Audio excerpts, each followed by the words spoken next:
온라인으로 예배드리시는 성도님들과 이 자리에 함께 예배드리시는 성도님을 주님의 이름으로 환영하고 축복합니다. 코로나가 갑자기 기승을 부려서 확진자가 급증하고 있습니다.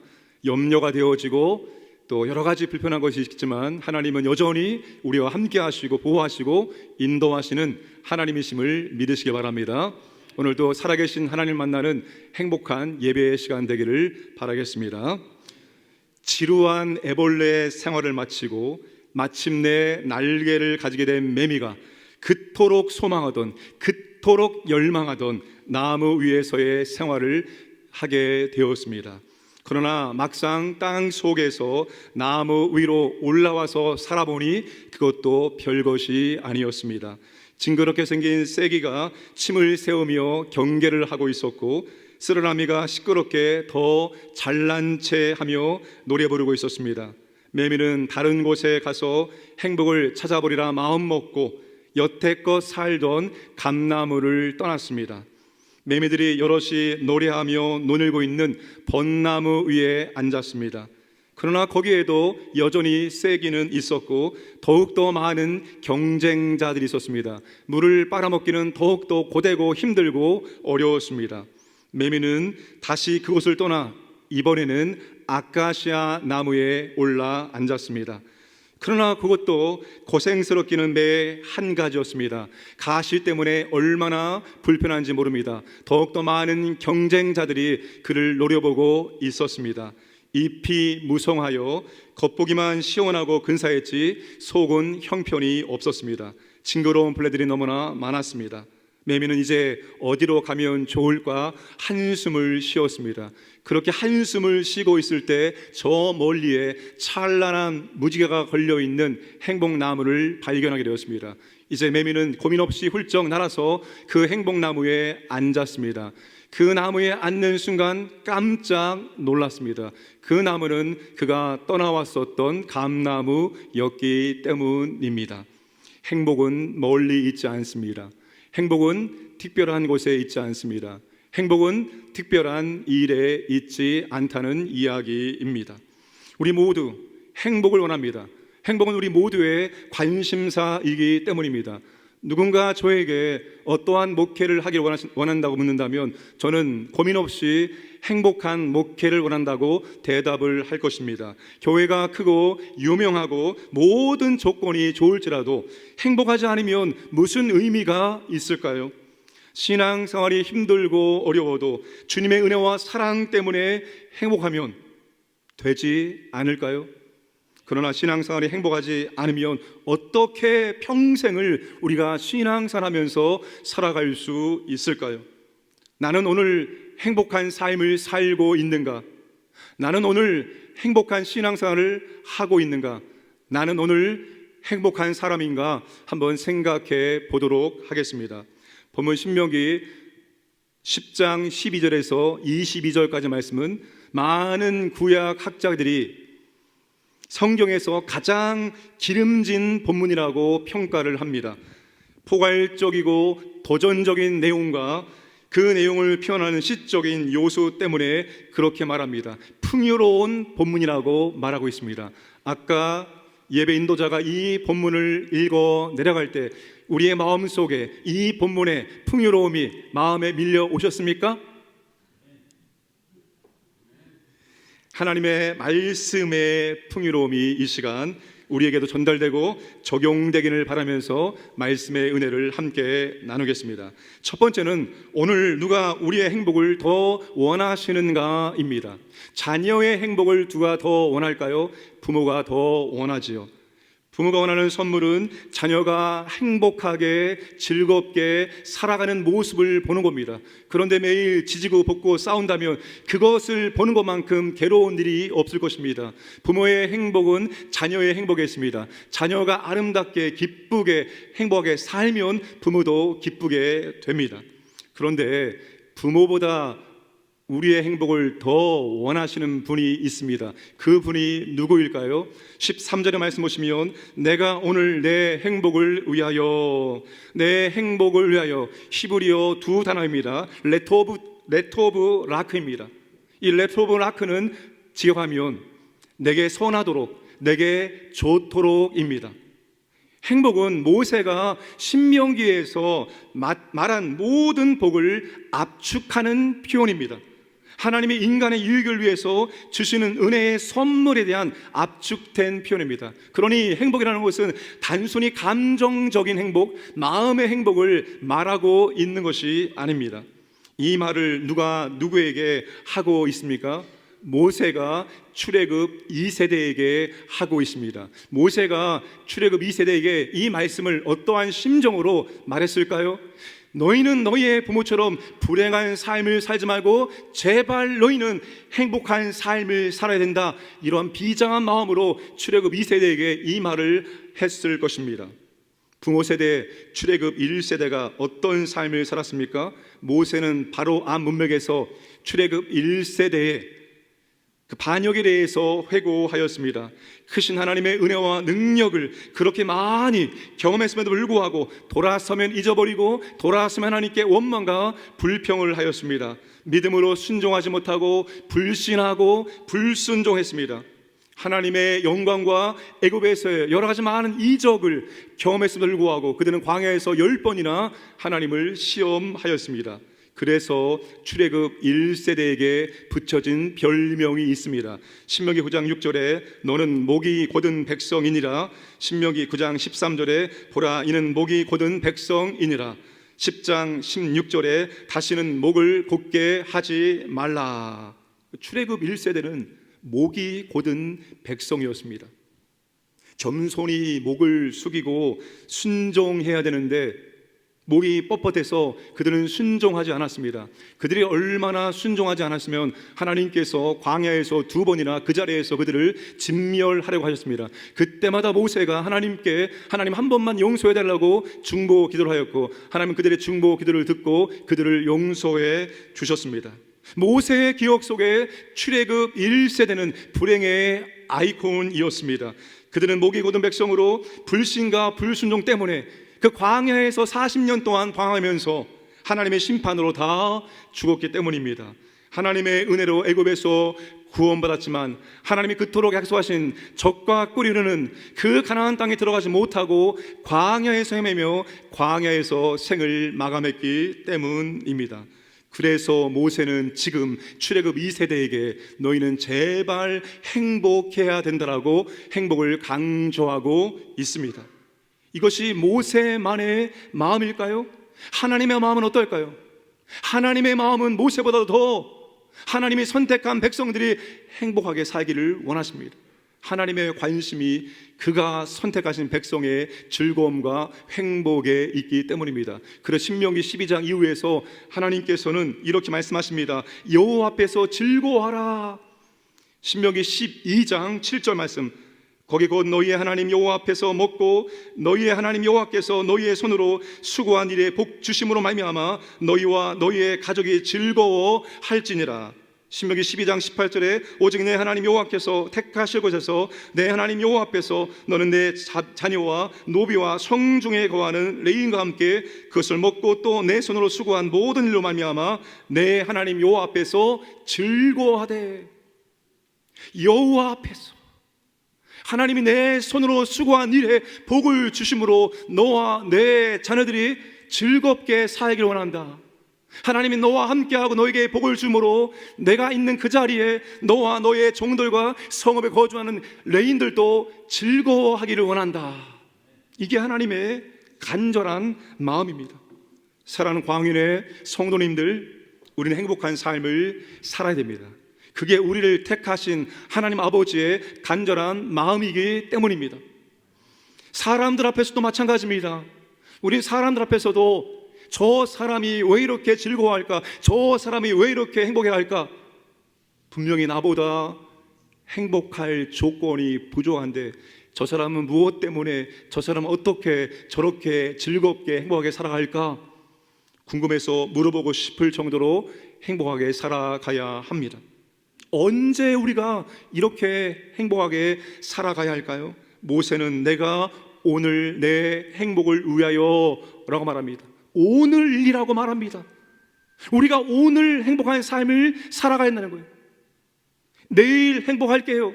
몇 년 뒤에 행복할게요. 미래에 행복할게요. 그게 아니라 오늘 행복해야 한다는 것입니다. 미래의 행복이 아니라 오늘의 행복을 말하고 있습니다. 오늘로 번역된 히브리어는 욤입니다. 날이라는 뜻입니다. 그러니까 오늘이라는 말은 하루하루 매일 우리는 행복한 삶을 살아가야 한다는 것입니다. 많은 사람들이 오늘의 행복이 아니라 내일의 행복을 위해서 살고 있습니다.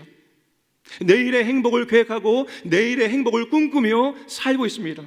이거 하면 저거 하면 이거 끝내면 그때가 되면 더 나아지겠지, 더 좋아지겠지, 더 행복해지겠지라고 살고 있습니다. 오늘의 행복이 없어요. 오늘은 내일의 행복을 위해서 희생해야 되는 날로 생각하고 있습니다. 그 결과 우리나라는 OECD 국가 중에서 행복지수가 최하위를 달리고 있습니다. 2021년 5월에 최하위의 결과가 나왔고 2021년 9월에는 자살률이 다시 1위를 기록했습니다. GDP는 3만 달러가 넘어가는 세계 10위 경제 대국으로 성장했지만 우리나라 국민들은 여전히 행복하지 않은 게 우리의 현실입니다. 우리나라가 얼마나 자유롭습니까? 얼마나 살기 좋은 나라입니까? 그러나 우리나라 국민들은 전혀 행복하지 않고 있다는 거예요. 오늘 우리는 어떻습니까? 오늘 우리는 어떻습니까? 행복한 삶을 살고 있습니까? 행복한 신앙생활을 하고 계십니까? 하나님 미래의 행복이 아니라 내일의 행복이 아니라 오늘의 행복을 말씀하고 계십니다. 물론 우리는 미래에 더 큰 행복이 보장된 사람들입니다. 로마서 8장 18절에 현재의 고난은 장차 우리에게 나타날 영광과 비교할 수 없도다. 우리가 차후에 받을 영광은 지금 이 땅의 아름다운 것들과 비교할 수 없는 정말 아름다운 영광입니다. 그러나 하나님은 오늘 행복하라고 말씀을 하십니다. 오늘은 내일의 행복을 위해서 희생하는 날이 아니라 오늘은 행복해야 될 날이라고 말씀을 하고 계십니다.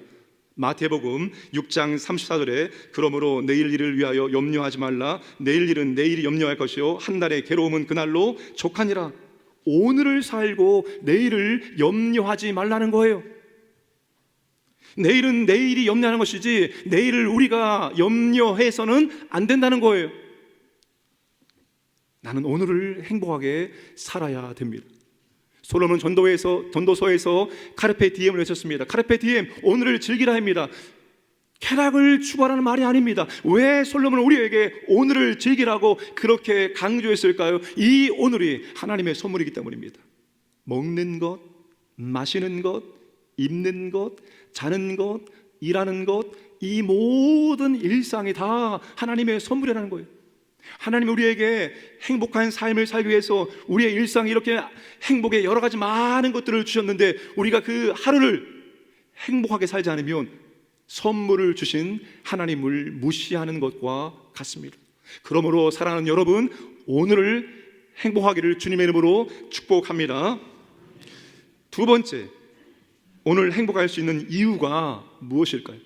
우리는 행복을 말할 때마다 항상 행복의 이유가 아니라 행복의 조건들을 말합니다.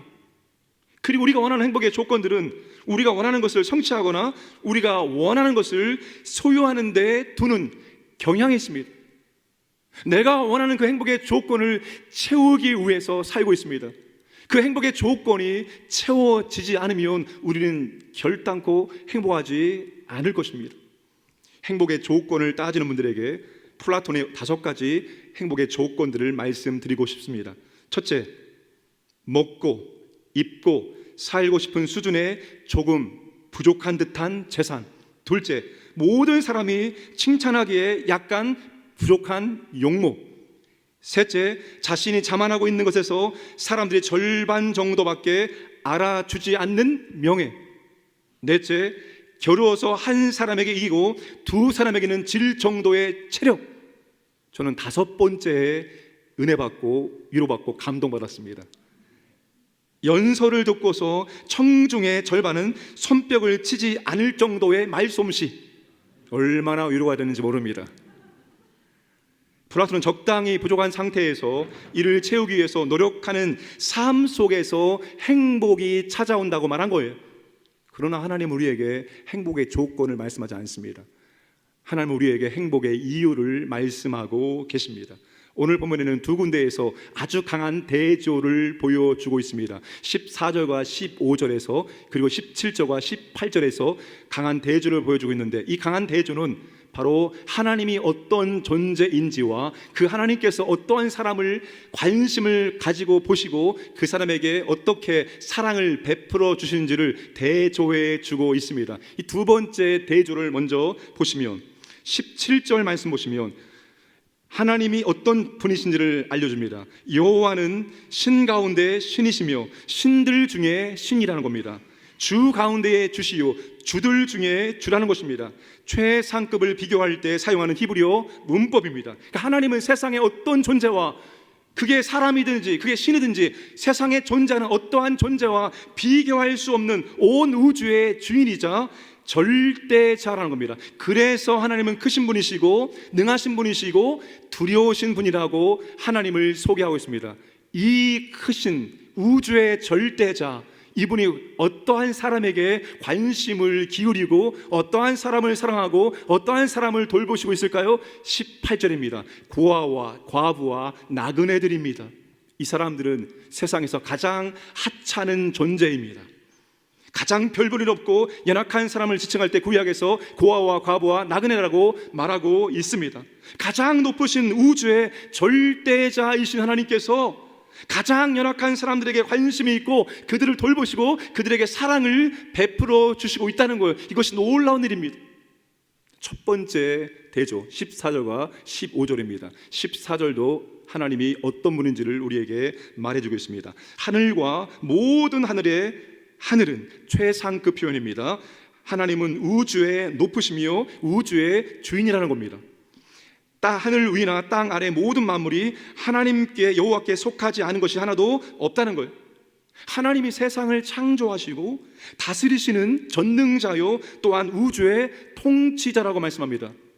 이 하나님께서 과연 누구를 사랑하시고 과연 누구를 돌보시고 과연 누구에게 관심이 있을까요? 그게 바로 15절입니다. 그런데 15절은 우리말 번역에는 생략된 히브리어 부사가 있습니다. 라크라는 부사입니다. 영어로 예시라고, 그런데라고 번역을 했습니다. 이렇게 크신 하나님께서 과연 누구를 사랑하시고 누구에게 관심을 보이시느냐, 이거를 알려주는 겁니다. 깜짝 놀랄 핵심을 강조해서 소개합니다.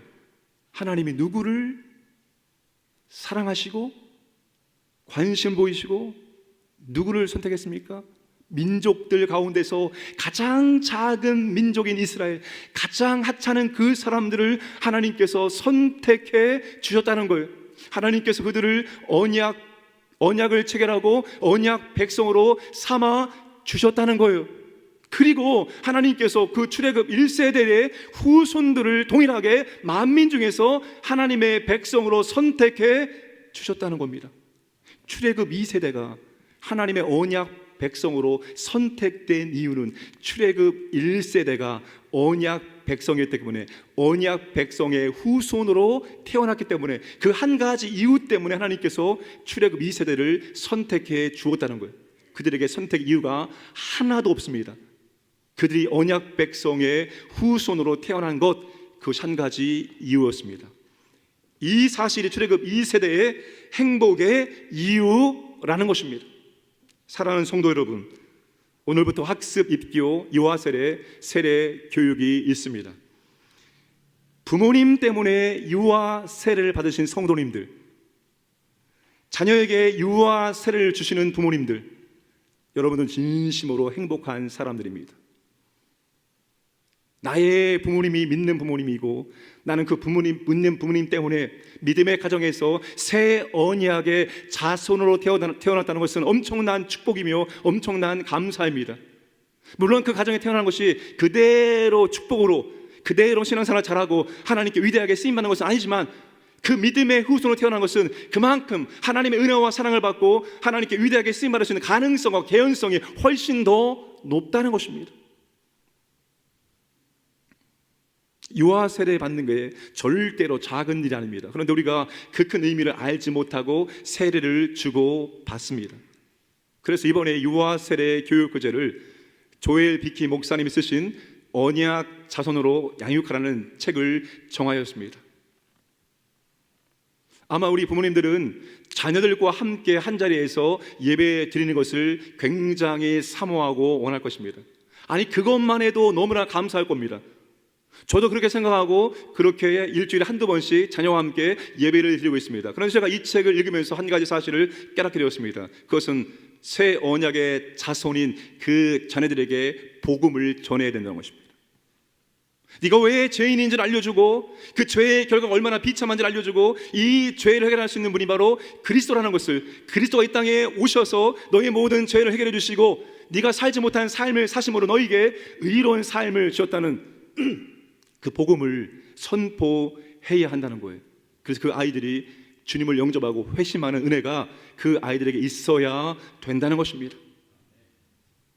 자녀들이 단순히 교회에 나오고 가정 예배 드리는 것에 그치지 마시고 그 자녀들에게 틈날 때마다 복음을, 그리스도의 십자가의 은혜와 사랑을 증거하시기를 주님의 이름으로 축복을 합니다. 믿음의 부모 밑에서 태어나지 못했지만 하나님의 은혜로 하나님의 자녀로 선택받으신 분들이 있습니다. 저도 후자에 속하는 사람입니다. 내가 선택받은 하나님의 자녀가 되었다는 것이 우리의 행복의 이유입니다. 나를 선택하신 분이 우주의 절대자이시며 우주의 통치자이시며 우주의 주권자이시기 때문에 나는 이제부터 그 하나님, 크신 하나님을, 능하신 하나님을, 두려우신 하나님을 체험하며 살아갈 수 있기 때문입니다. 하나님이 얼마나 크신 분입니까? 하나님이 얼마나 능하신 분입니까? 하나님이 얼마나 두려우신 분입니까? 코로나가 두렵습니까? 하나님은 우리의 육신과 우리의 영혼을 영원한 지옥에 멸하실 수 있는 그런 두려워하신 분입니다. 우리의 인생이 고달프고 우리의 인생이 힘들고 어려울수록 우리는 크신 하나님, 능하신 하나님, 두려우신 하나님을 더 진하게 경험할 수 있습니다. 힘들고 어려울수록 그 크고 능하신 두려우신 아버지 앞에 나가서 그 하나님의 은혜와 능력을 구하면 우리가 그 하나님의 크심을, 그 하나님의 능력을, 그 하나님의 크고 두려우심을 체험할 수 있습니다. 이게 우리에게 은혜입니다. 저도 때로 힘들고 어려울 때가 있습니다. 그때 다른 곳 가지 않습니다. 다른 사람 찾아가지 않습니다. 하나님께 와서 엎드려서 하나님께 고백합니다. 주님 힘듭니다. 주님 어렵습니다. 주님 도와주십시오. 주님 은혜를 주옵소서라고 하나님의 은혜를, 능력을 구하면 하나님은 한 번도 외면하신 적 없습니다. 이렇게 저렇게 하나님을 위로하시고 하나님 이렇게 저렇게 역사하셔서 내가 너와 함께하고 있고 내가 너를 이끌고 있고 내가 너를 붙들고 있다는 것을 항상 체험적으로 알게 해주십니다. 인생이 고달픕니까? 인생이 힘듭니까? 어렵습니까? 그때가 크신 하나님을, 능하신 하나님을, 두려우신 하나님을 더 진하게 경험할 수 있는 때임을 꼭 기억하시기를 바랍니다. 세 번째, 오늘 행복할 수 있는 방법이 무엇일까요? 하나님의 선택 안에는 무궁한, 무한한 행복이 들어있습니다.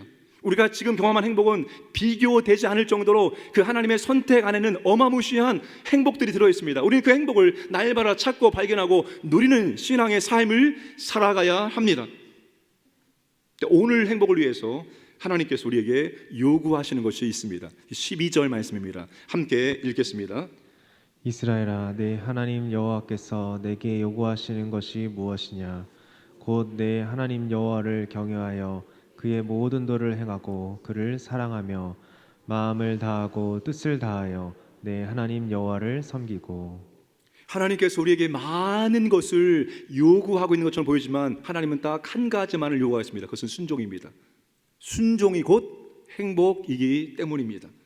출애굽 1세대가 순종에 실패했습니다. 그들은 왜 그렇게 눈만 뜨면 만나가 내리고 돌아서면 하나님의 은혜와 능력이 임하는데 어찌 그들은 광야에서 하나님께 불순종해서 가나안 땅에 들어가지 못하고 다 진멸을 당했을까요?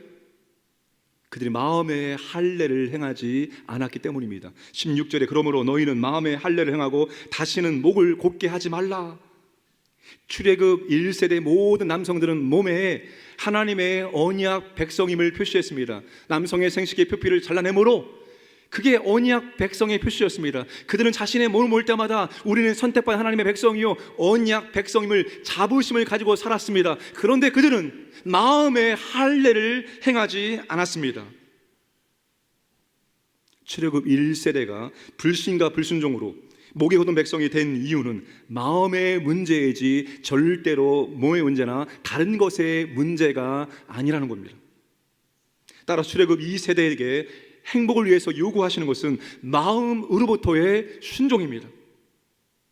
순종은 마음으로부터 하나님을 사랑할 때만이 가능하다는 것입니다. 다른 어떠한 조건들은 아무리 우리에게 많이 주어도 마음으로부터의 사랑이 없다면 절대로 하나님의 말씀에 순종할 수가 없다는 것입니다.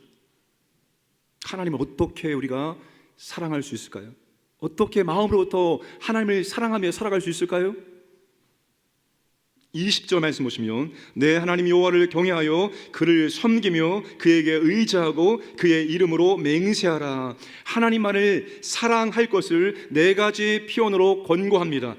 경외하는 것, 섬기는 것, 맹세하는 것, 세 가지는 신앙적인 열심을 강조하는 겁니다. 그런데 모세가 여기에서 한 가지를 더 추구하고 있는데 그것이 의지하고입니다. 의지하고는 히브리어로 다바크라는 동사입니다. 달라붙다, 굳게 결합한다라는 뜻입니다. 이 단어가 구약에서 어떻게 사용되어졌는지 용례를 찾아보니까 세 군데에서 아주 의미심장하게 사용되었고 하나님을 사랑하는 것이 이렇게 하면 되겠구나 하는 그런 것을 깨닫게 해주었습니다. 자, 한번 보겠습니다. 창세기 2장 24절 말씀. 이러므로 남자가 부모를 떠나 그의 아내와 합하여 둘이 한 몸을 이룰지로다. 인류의 첫 결혼식에서 하나님의 주례사입니다. 그의 아내와 합하여 떨어지지 않도록 접착된 상태를 의미합니다. 아주 강력한 접착제를 불러서 붙여서 떨어지지 않는 상태를 바로 합하여입니다. 똑같이 다바크라는 동사입니다. 두 번째는 창세기 34장 3절입니다. 그 마음이 깊이 야곱의 딸 디나에게 연연하며 그 소녀를 사랑하여 그 마음을 말로 위로하고 그 땅의 주장 세겜이 야곱의 딸 디나를 보자마자 한눈에 반해서 그 디나에게 나쁜 짓을 행하였습니다. 그리고 상사병에 걸렸습니다. 연연하며 정말로 그를 보지 않으면 한순간도 살 수 없는 상사병에 걸려있는 상태를 의미합니다. 마지막 세 번째 열왕기상 11장 2절 말씀. 그들이 반드시 너의 마음을 돌려 그들의 신들을 따르게 하리라 하셨으나 솔로몬이 그들을 사랑하였더라 연애하였더라입니다. 솔로몬이 이방 나라의 공주와 정략 결혼하고 그들을 사랑했다는 겁니다. 그들과 연애했다는 것입니다. 그러니까 하나님을 사랑한다는 것은 아담이 하와와 연합하듯이 세겜이 디나를 열렬히 사랑하듯이 솔로몬이 아내를 연애하듯이 하나님께 딱 달라붙어서 떨어지지 않고 연애하듯이 하나님을 사랑해야 한다는 겁니다. 하나님과의 사랑이 추상적인 사랑이 아닙니다. 하나님이라는 사랑의 대상이 있고 그 하나님이라는 대상에 대해서 우리는 연합 하나님과 멀어지면 안 됩니다. 하나님과 달라붙어야 됩니다. 가까이 있는 정도가 아니라 아예 하나님과 딱 달라붙어야 되고 그 하나님을 열렬히 사랑하며 그 하나님을 연애하듯이 사랑을 해야 한다는 거예요. 이게 바로 하나님을 사랑한다는 의미입니다. 사랑하는 성도 여러분들, 정말 하나님을 연애하듯이 열렬히 사랑하시기를 바랍니다. 하나님과 함께하는 것이 좋아져야 됩니다.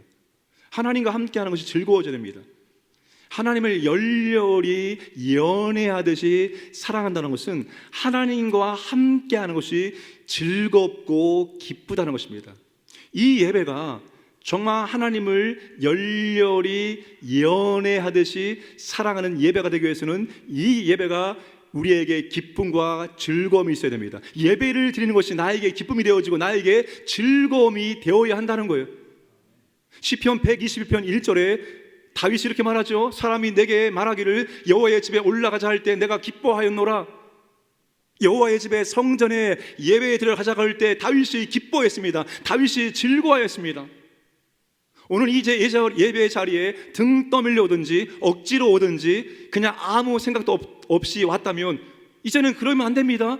이 예배가 나한테 즐거움이다. 이 예배가 나한테 기쁨이다. 예배가 나의 인생에 다른 어떤 것보다 기뻐해야 되고 즐거워질 때 바로 그 예배를 통해서 지금 하나님과 연애하듯이 사랑을 하는 겁니다. 기도하는 것이 고뇌의 시간입니까? 30분 기도하는 것, 1시간 기도하는 것, 시간이 왜 이렇게 안 가지? 아직도 시간이 그대로네? 기도가 연애하듯이, 정말 열렬한 연애하듯이 사랑하는 기도가 되기 위해서는 그 기도 시간이 우리에게 즐거운 시간, 기쁜 시간이 되어야 됩니다. 벌써 시간이 이렇게 지나갔어? 벌써 30분이 지나갔네? 벌써 1시간이 지나갔네? 벌써 2시간이 지나갔네? 벌써 3시간이 지나갔네? 아멘을 안 하시네요.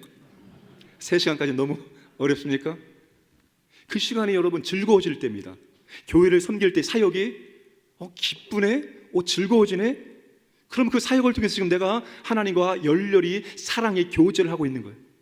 즐거워지지 않을 때, 기쁘지 않을 때는 우리가 그것을 통해서 하나님과 열렬히 사랑하고 있는 것이 아닙니다. 이게 기뻐질 때, 이게 즐거워질 때 비로소 그것이 내가 하나님과 함께 즐겁게 교제하면서 열렬히 하나님을 사랑하고 있는 거예요. 바로 하나님은 우리에게 그 사랑을 원하시는 것입니다. 그래요, 처음에는 억지로 할 수 있습니다. 그러나 점점 시간이 지나면서 이것이 즐거워지고 이것이 기뻐지면서 하나님을 사랑하게 되어지고 하나님의 사랑을 체험할 수 있어야 하는 것입니다. 오늘 저와 여러분들이 그렇게 하나님을 즐거워하고 기뻐하고 연애하듯이 하나님을 사랑하기를 바랍니다. 말씀을 정리하겠습니다. 하나님은 우리가 행복하기를 정말로 원하십니다. 21절과 22절 말씀 보시면, 그는 내 찬송이시요 내 하나님이시라. 내 눈으로 본 이같이 크고 두려운 일을 너를 위하여 행하셨느니라. 애굽에 내려간 내 조상들이 겨우 70인이었는데 이제는 내 하나님 여호와께서 너를 하늘의 별같이 많게 하셨느니라. 이 두 절의 말씀에서 반복되고 있는 단어는 2인칭 유어입니다. 유어, 너, 내 찬송, 내 하나님, 내 눈으로 내 조상들, 내 하나님 너를, 이 모든 것을 내가 너를 위해서 했다는 거예요. 너를 하늘의 별같이 많게 하셨다는 겁니다.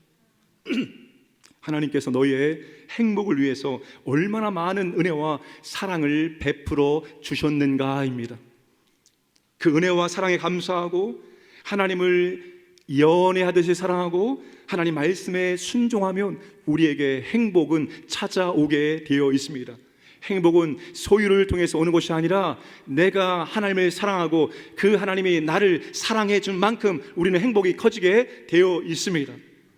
모세가 이제 마지막 죽음을 앞두고 출애굽 2세대들을 모아놓고 마지막 축복 기도를 합니다. 신명기 33장입니다. 그가 정말로 넘치는 사랑을 가지고 너희는 정말로 부모처럼 살지 말고 그 젖과 꿀이는 가나안 땅에 들어가서 얼마나 좋으냐, 그 환경이 얼마나 좋으냐, 그 좋은 환경에 들어가서 너희들은 정말로 행복하게 살기를 원한다. 축복 기도를 마음껏 하고 그 축복 기도의 마지막 마침표를 이렇게 찍고 있습니다. 33장 29절 말씀을 다 함께 읽겠습니다. 이스라엘이여 너는 행복한 사람이로다. 여호와의 구원을 너같이 얻은 백성이 누구냐. 그는 너를 돕는 방패시요 내 영광의 칼이시로다. 모세가 말하면 너는 지금 오늘 행복한 사람이라는 거예요. 너는 과거에, 너는 미래가 아니라 너는 지금 이 순간에 행복한 사람이라고 말합니다. 왜요? 하나님 때문에. 하나님이 너희의 방패가 되어주시고 하나님이 너희들을 인도하시고 하나님이 너희를 위해 싸워주시고 하나님 너희에게 이 모든 것들을 주시기 때문입니다. 오늘 우리는 행복의 조건을 찾고 있습니다. 이것이 있어야지, 이것이 채워져야지 행복할 수 있죠. 하나님은 그렇게 말하지 않아요. 하나님 행복의 이유를 말합니다. 내가 너를 선택했고 너는 나의 백성이고 너는 나의 자녀이고 내가 너와 함께하겠다. 이것이 우리가 행복해야 될 이유입니다. 이거 하나만으로도 우리는 행복하게 살아가야 합니다.